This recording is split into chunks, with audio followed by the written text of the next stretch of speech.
আসসালামু আলাইকুম ভিউয়ার্স। আশা করি আপনারা সকলেই অনেক অনেক ভালো আছেন। আজকে আমরা ইমোর একটা ট্রিক্স নিয়ে আলোচনা করব।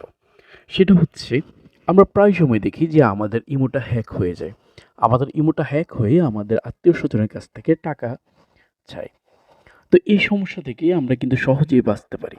তো আজকের ভিডিওর মাধ্যমে আমরা আপনাদেরকে দেখাবো যে আমরা কিভাবে বুঝবো আমাদের ইমো অন্য কোনো মোবাইলে চালু আছে কিনা অথবা অন্য কেউ আমাদের ইমো চালায় কিনা।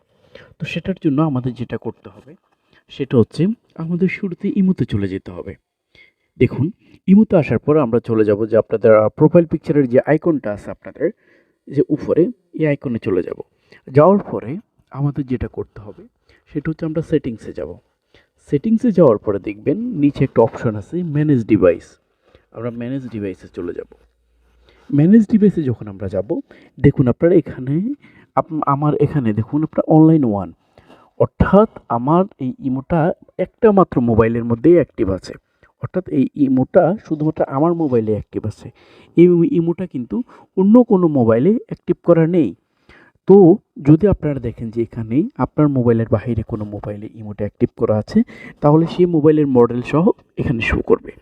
শো যখন করবে তখন যেটা করতে হবে সেটা হচ্ছে আপনারা সেই ডিভাইসের উপর ক্লিক করবেন। ডিভাইসের উপর ক্লিক করার পর আপনারা নিচে একটা অপশন দেখতে পারবেন যে লগ আউট। তখন লগ আউট করে দিলে ওই মোবাইল থেকে আপনার ইমোটা ডিলিট হয়ে যাবে।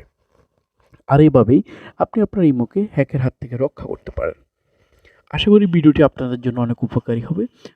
আর যদি ভিডিওটি ভালো লাগে তাহলে আমাদের চ্যানেলটিকে সাবস্ক্রাইব করে আমাদের চ্যানেলের সাথেই থাকুন। ধন্যবাদ সবাই।